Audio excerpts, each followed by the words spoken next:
മനയിലെ രഹസ്യം പാർട്ട് 2. രാത്രി 9 മണി കഴിഞ്ഞു. പെട്ടെന്ന് അടുക്കള ഭാഗത്തുനിന്ന് ഒരു പാത്രം വീണുതയുന്ന ശബ്ദം കേട്ടു. എല്ലാവരും അങ്ങോട്ടേക്ക് ഓടി. അവിടെ ആരുമില്ലായിരുന്നു. പക്ഷേ തറയിൽ ആരോ നടന്നതുപോലെയുള്ള നനഞ്ഞ കാൽപ്പാടുകൾ കണ്ടു. ആ കാൽപ്പാടുകൾ ചെന്നു നിൽക്കുന്നത് ഭിത്തിയിലെ ഒരു ചെറിയ തടിവാതിലിന് മുന്നിലാണ്.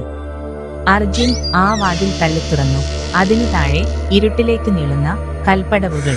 അത് തറവാടിന്റെ ഭൂഗർഭ നിലവറയായിരുന്നു. നമുക്ക് താഴേക്ക് പോകണം, നല്ല വിഷ്വൽസ് കിട്ടും, വിനയ് ആവേശത്തോടെ പറഞ്ഞു. ടോർച്ചുകൾ തെളിയിച്ച അവർ പതുക്കെ പതുക്കെ താഴേക്ക് ഇറങ്ങി. താഴെ എത്തിയപ്പോൾ അവർ കണ്ട കാഴ്ച ഞെട്ടിപ്പിക്കുന്നതായിരുന്നു. അവിടെ വലിയ പിച്ചള വിളക്കുകളും പൂജകൾ നടന്നതിന്റെ അടയാളങ്ങളും കണ്ടു. മധ്യഭാഗത്തായി ഒരു വലിയ കരിങ്കൽ പീഠം.